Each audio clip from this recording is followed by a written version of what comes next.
자, 3.1운동 이후에 이렇게 무장투쟁 운동이 전개되는 한편 또 국내에서는 일부 지식인들을 중심으로 해서 일본에 맞서기 위해서는 그 일본과 맞설 수 있을 만큼의 실력을 양성해야 할 필요가 있다라고 하는 주장들이 등장을 하기 시작하고 그 결과 이제 실력 양성 운동들이 전개되게 됩니다. 먼저 1920년에 이제 일본이 기존에 있었던 회사령을 철폐를 하게 되고 신고제로 바꾸게 되고 그다음에 이제 관세도 철폐를 해서 이제 무관세가 이루어지게 되는 거죠. 그러다 보니까 일본 기업들이 대거 조선에 들어오게 되는 거고 그 과정에서 이제 한국의 뭐 기업이나 상업들이 성장할 수 있는 더 불가능해지는 이런 상황에 놓이게 됩니다. 그러다 보니까 결국 이런 이제 문제의식 속에서 우리의 어떤 산업들을 발전시킬 수 있는 방법이 무엇이냐라고 하는 논의가 진행되었고 자, 여기에 이제 1920년에 평양 지역에서 조만식, 이상제 이 사람들을 중심으로 해서 조선 물산장려회가 조직이 되게 되고요. 1923년 이후에 가면 이제 서울을 중심으로 해서 이제 전국 지역으로까지 이제 확대가 되게 됩니다. 이 조선 물산장려 운동이라고 하는 것은 이제 내 살림은 내 것으로 이렇게 해서 이제 우리 이제 국산품을 애용하자라고 하는 게 이제 핵심인 거고요. 그래서 이제 토산품 애용을 비롯해서 이제 금검 전략하자. 그리고 금주 금연을 하자. 이런 것들을 이제 실천 항목으로 내세우게 되는 겁니다. 자, 결국 그래서 이러한 이제 물산 장려 운동 같은 경우는 결국 이제 우리 거에 대한 애국심을 키워주는 거기 때문에 민족의식을 고양시키는 역할을 했던 거고요. 나아가서는 이제 민족의식을 향상시켰던 건데 문제는 이제 결국은 이렇게 물산 장려 운동을 해서 우리 기업의 어떤 생산력을 향상시키고 일본 기업과 이제 어깨를 나란히 할 수 있게끔 성장을 시켜야 되는데 사실은 우리나라 기업의 어떤 생산력을 향상시킨다. 이 부분까지는 나아가기 어려웠던 거고요. 오히려 이 이제 물산 장려 운동을 하면서 이제 우리 물건을 사용을 하다 보니까 오히려 이제 가격이 상승하는 이런 이제 부작용을 낳기도 했었습니다. 이제 그러다 보니까 이 사회주의 진영에서는 이 물산 장려 운동에 대한 비판이 이제 제기가 되었던 거죠. 그래서 이제 결국 이 물산 장려 운동은 큰 성과를 거두지 못하고 이제 막을 내리게 됩니다. 자, 그리고 이제 뒤이어서 이제 이 실력 양성을 하기 위해서는 결국은 사람이 이제 실력을 갖춰야 되는 거고 사람이 실력을 갖추려면 교육을 받아야 된다. 그래서 이런 이제 조선인에 대한 교육의 이제 필요성들이 대두를 하게 되는데요. 자, 1922년에 발표가 됐던 2차 교육령에 보면 이제 보통학교를 증설을 한다. 그래서 이제 조선인들의 교육을 확대하는 것처럼 보이지만 사실은 고등교육이라고 하는 부분에 대한 대책은 마련되지 않았다는 거죠. 즉 일제 입장에서는 기초교육은 시켜주지만 고등교육을 조선인에게 시켜줄 의사는 없었다라는 겁니다. 그러면 흔히 말하는 최고 지식인들이 이제 양산이 될 수가 없다라는 거죠.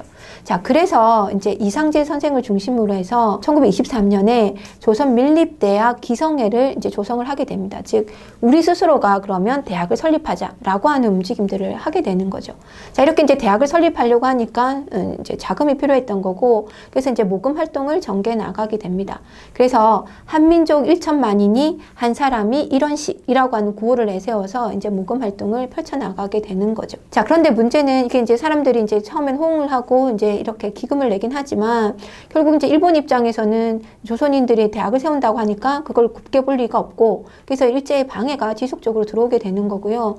그리고 이제 당시 조선 사회가 이 이제 가뭄이나 수해가 이제 계속 연이어 일어남으로 인해서 결국은 이 국민들의 삶이 생활이 힘들다 보니까 사실은 이 모금 활동이 활발하게 진행되기가 어려웠던 거죠. 자, 그래서 이 이제 밀립대학 설립 운동도 이제 그 성과를 얻지 못하고 끝나게 됩니다. 거기다가 이제 일본이 이제 자기네가 이제 먼저 앞서서 경성제국대학을 1924년에 건립을 합니다. 그러다 보니까 이제 조선민립대학 설립 운동은 이제 큰 성과를 거두지 못했던 거죠. 자, 그리고 뒤이어서 이제 한편 어떤 일부 지식인들은 이제 이 일본의 식민지 지배를 인정해야 된다. 이건 어떻게 거를 수가 없다라고 하는 전제하에서 그러려면 일본의 이런 식민지 지배하에서 우리의 몫을 찾으려고 하는 노력을 해야 된다. 그러니까 우리의 몫이라는 건 뭐냐? 우리의 어떤 자치권을 찾거나 그다음에 정치를 할 수 있는 참정권 이거를 획득하는 걸로 나가자라고 하는 운동을 전개해 나가게 됩니다. 이 이제 대표적인 사람이 이광수, 채린, 김성수이고요.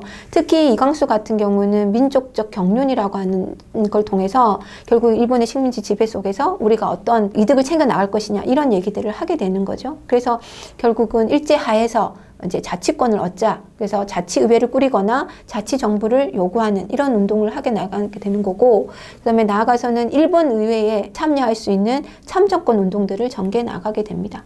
물론 일본이 참정권을 주기는 하지만 결코 의결권을 주지는 않는 거죠. 그래서 결국 이 운동 또한 크게 성과를 보였다라고 보기는 어렵고, 오히려 민족주의 계열의 운동을 타협적인, 그러니까 일본의 지배를 인정하는 이 타협적인 모습과 그다음에 거기에 인정하지 않는 비타협적인 계열로 분열을 초래하는 양상을 만들어내게 됩니다. 그리고 이제 일본 입장에서는 특히나 이런 민족 분열을 통해 가지고 훨씬 이제 이런 자치운동을 주장하는 사람들을 이용해서 우리 민족의 어떤 분열을 더 조장하는 이런 데 이용을 하기도 했습니다. 자, 그리고 이제 언론 기관을 중심으로 해서 이제 농촌 계몽 운동도 이제 일어나게 되는데요. 자, 이게 이제 일명 문명 퇴치 운동입니다. 그래서 이제 1929년에 이제 조선일보가 이제 문자 보급 운동을 전개를 하게 되는데, 이제 아는 것이 힘, 배워야 한다라고 하는 슬로건을 통해 가지고 한글 원본 이런 책들을 통해서 문자 보급 운동을 적극적으로 진행시켜 나가게 되는 거고요. 그리고 이제 1931년에 가면 동아일보가 분화로드 운동을 이제 시작하게 됩니다. 이제 학생들이 이제 고향으로 내려갈 때 고향 사람들 대상으로 해서, 농촌이죠. 농촌 사람들 대상으로 해서 미신을 타파한다거나 근검절약을 가르친다거나 또는 그 과정에서 이제 한글을 가르치거나 이런 이제 활동들을 펼치게 되는 거죠. 자, 이렇게 해서 이제 문명 퇴치 운동들을 전개를 해 나가긴 하지만 결국 1935년에 총독부가 이러한 것들을 이제 강제로 중지시킵니다. 왜? 이제 농촌에 있는 사람들을, 조선 사람들을 계몽시킨다? 그러면 그 계몽이라고 하는 결국 민족주의 의식을 고취시키는 거라고 판단을 한 거죠. 그래서 결국은 총독부의 어떤 그 강제 조치로 인해서 이 문명 퇴치 운동도 중단이 되게 되었습니다. 자, 이러한 이제 실력 양성 운동이 갖고 있는 의의와 한계가 무엇이냐라고 하는 부분을 보면, 결국 이제 의의라고 하는 측면에 보면 이제 우리도 근대적인 발전을 해야 된다. 뭐 일본 수준까지는 아니지만 이 당시 전 세계적으로 일어나고 있는 어떤 근대적 발전 수준까지 나아가 있다라고 하는 부분들을 동감하기 시작했고, 그걸 추구했다라고 하는 부분에서 의의가 있는 거고요. 그래서 이제 이러한 이제 근대적 발전을 바탕으로 해가지고 경제적 발전이나 그다음에 교육적 발전을 바탕으로 해서 민족의 독립의 어떤 토대를 마련한다라고 하는 데는 아주 긍정적인 의미가 있다라고 볼 수 있습니다. 그렇지만 이게 이제 선 실력 양성 후 독립이라고 하는 걸 하다 보니까 결국은 실력 양성에만 몰두를 하게 되고 독립운동을 이제 뒤로 미루다 보니까 결국 이제 일제가 허용하는 범위 안에서만 움직일 수밖에 없었다는 거죠. 그러니까 이제 적극적인 항일투쟁이나 이런 걸로는 나아가기에는 이미 한계에 있었던 거고, 이게 시간이 가면 갈수록 이제 이런 적극적인 항일투쟁하고는 멀어지게 되고 일본과 타협하는 양상이 등장을 하게 되고, 그 대표적인 게 자치운동 이런 거였던 거죠. 거기다가 이제 일본이 탄압이 들어오면 쉽게 무너지는 이런 이제 모습들도 보이게 됩니다. 그래서 이제 항일투쟁이라고 하는 측면에서 보면 이 실력 양성 운동은 한계가 분명했다, 이렇게 볼 수가 있습니다. 자, 그리고 이제 이러한 실력 양성 운동 외에 이제 농민과 노동자들의 운동도 이제 일어나게 되는데요. 당시 이제 일본 지주들이 이제 많이 등장을 하게 되고, 그러니까 일본 지주와 조선 소작인 이런 관계가 성립을 하게 되면서 결국은 이제 소작료뿐만 아니라 산미 증식하는 과정에서 주어졌던 뭐 수리조합비라든지 그다음에 여러 가지 뭐 농기구 구입비라든지 이런 것들이 다 농민에게 부과가 되는 이런 양상이 이제 생기게 되는 거죠. 그래서 물론 당연히 소작료도 훨씬 더 셌던 거고, 이런 지세뿐만 아니라 공과금이나 이런 이제 그 비용들도 이 농민들에게 다 부담을 하다 보니 결국 농민들의 불만들이 이제 터져 나왔던 거고, 그래서 이제 소작료를 인하해 달라고 하는 소작쟁이가 이제 곳곳에서 일어나게 되었습니다. 특히나 이 소작쟁이 중에서 이제 대표적인 게 1923년 암태도에 있었던 암태도 소작쟁이였던 거고요. 특히 이제 이런 소작쟁이 같은 경우에는 농민들의 입장을 대변하는 사회주의 세력들이 이제 주도를 해 나갔던 거고, 그래서 이제 이 조선 노농총 동맹을 만들었다가 이게 이제 나중에 가면 농민과 노동자를 분리해서 27년에 가면 조선 농민 총동맹으로 이렇게 분리를 하게 됩니다. 그러면서 훨씬 더 조직적으로 이제 이러한 농민 운동들을 전개 나가게 됐던 거죠. 이제 이 암태도 소작쟁이 같은 경우도 이제 몇 달에 걸쳐서 이제 소작료 인하 운동을 했던 거고, 여기에서 이제 나름의 이제 성과를 거두는 결과를 가져오게 됩니다. 자, 그리고 이제 노동자들 같은 경우에도 결국은 일본인과의 차별, 그다음에 이제 과도한 장시간의 노동, 그다음에 낮은 임금 이런 것들로 인해서 굉장히 고통을 겪고 있는 상황이었던 거고요. 그러다 보니까 이 노동자들이 나서는 이제 파업도 이제 종종 일어나고 있었습니다. 특히 이제 가장 크게 일어났던 대표적인 이제 파업이 1929년에 있었던 원산 총파업인데요. 이게 이제 일어나게 된 계기를 보면 이게 이제 석유 회사인데 여기 이제 일본인 감독관이 이제 한국인 노동자를 이제 때리는 사건이 이제 발생을 한 겁니다. 그러다 보니까 그동안의 불만들과 그다음에 이런 민족적 차별이 겹쳐지면서 결국은 이제 노동자들이 파업을 하게 됐던 거고, 이제 이 파업하는 과정에서 조선인을 때린, 그다음에 조선인에 대해서 가혹행위를 행하는 이 감독관을 파면하라라는 거와 그다음에 근무 조건들을 개선해 달라고 하는 요구 조건들을 제시를 하게 됩니다. 그래서 이거는 이제 일자에 있었던 가장 큰 이제 노동쟁의가 되었던 거고, 이 노동쟁의가 이제 몇 달간 지속이 되는데 이게 단순히 이제 이 원산 지역의 이 노동자들만 의해서 이루어진 게 아니라 이게 장기간에 이루어지고 이제 가장 큰 규모로 이루어지다 보니까 이제 국제적인 연대도 일어납니다. 그러니까 다른 나라에서 이제 이 파업을 지지하는 이런 이제 선언들도 하게 되는 거죠. 그래서 이제 국제적인 연대까지 얻는 그런 파업으로서 요구 조건이 받아들여지는 이런 이제 성과들도 거두게 됩니다. 자, 이렇게 20년대 이제 노동자와 농민들의 운동들도 활발하게 일어나게 되는데요. 이게 이제 30년대 가면 이 농민이나 노동자 운동들은 단순히 이런 것처럼 소작쟁이나 그다음에 이런 파업이라고 하는 생존권 투쟁에 그치는 게 아니라 결국은 이게 이제 본질적으로 뭐가 문제냐라고 하는 부분까지 가게 되는 거죠. 그래서 그 본질적으로는 일제 식민지라고 하는 그러니까 반제국주의라고 하는 부분들을 인식화하게 되는 거고, 그래서 이게 이제 결국은 항일 무장 투쟁으로까지 이어지게 됩니다. 자, 그리고 이 시기에 뭐 여러 가지 이제 사회적인 제약을 받고 있는 이제 여러 층들이 존재하는데요. 이 여러 층들 속에서도 다양한 이제 운동들이 제기가 됩니다. 자, 가장 대표적으로 이제 여성 운동들이 일어나게 되는데요. 1920년 이후로 이제 여성들이 사회 진출이 이제 일어나기 시작하고, 그러다 보니까 여성 노동자들도 증가를 하게 됩니다. 그런데 문제는 여전히 여성의 지위라고 하는 것은 나아진 게 하나도 없고 굉장히 열악한 상황이었던 거고, 그다음에 이 가부장제는 훨씬 더 강화되는 상황이었던 거고, 더 나아가서는 이 일제 입장에서는 오히려 법령을 통해서 여자는 재산권을 가질 수 없다라고 하는 것을 법령으로 만들어내게 되고, 그 다음에 심지어는 이제 결혼한 여성이 직장 생활을 하려면 남편의 허락이 있어야 된다라고 하는 조항도 주어지게 됩니다. 여성의 활동은 활발히 진행되지만 여성의 지위나 여성의 활동은 계속 규제가 되는 이런 상황에서 격차가 벌어지게 되는 거고 갈등이 만들어지게 되는 거죠.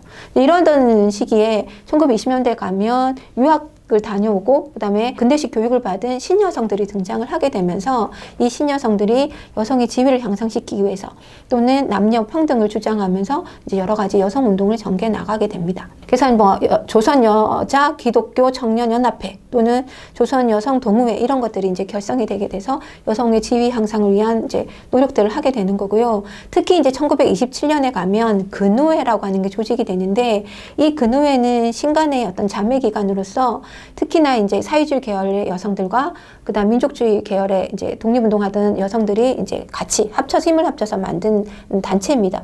그러다 보니까 여성들을 위한 어떤 활동들, 그다음에 강연회를 연다든지 야학을 해서 교육을 한다든지 이런 계몽 활동을 한다든지 이런 부분들에 이제 적극적으로 나서게 되는 거죠. 그러면서 이제 여성의 계몽과 여성 지위 향상을 위한 활동들을 전개해 나가고 있었습니다. 자, 그리고 또 한편에서는 이 여성 못지않게 당시 이 조선 사회에서 열악한 위치에 놓여 있었던 존재들이 이제 아동입니다. 특히 이제 이 어린이들 같은 경우에는 사실은 이제 교육이라고 하는 부분을 받지 못하고, 왜냐하면 무상교육이 아니었기 때문에 결국 경제적으로 부여하지 않는 경우에는 아무리 그 보통 교육이라도 받기가 어려웠던 거고요.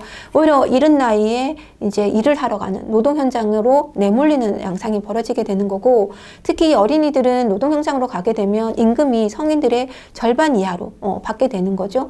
그러면서 이제 노동 시간은 훨씬 더 길어지는, 이렇게 이제 그 어린이들이 이러한 이제 불합리한 조건들에 노출이 되는 양상들이 발생을 하다 보니 결국 어린이를 하나의 인격체로 대우하자라고 하는 움직임들이 일어나게 됩니다. 이런 움직임을 이끌어간 게 이제 방정환이 주도를 해나갔고요. 그래서 이제 천도교 소년회가 이제 창립이 되게 됩니다. 그게 이제 1921년이었던 거고, 그래서 이제 더 나아가서는 어린이날을 제정한다거나, 그다음에 이제 어린이라고 하는 잡지를 통해서 이제 어린이들에 대한 인식들의 전환에 적극 나서게 되었습니다.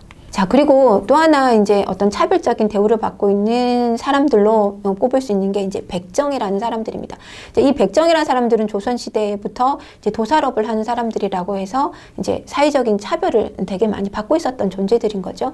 근데 갑오개혁 때 이미 신분제가 철폐가 되잖아요. 신분제가 사라졌단 말이에요. 천민들이란 존재가 사라졌는데 그럼에도 불구하고 이 백정에 대한 사회적인 차별은 계속 지속이 되었다는 겁니다.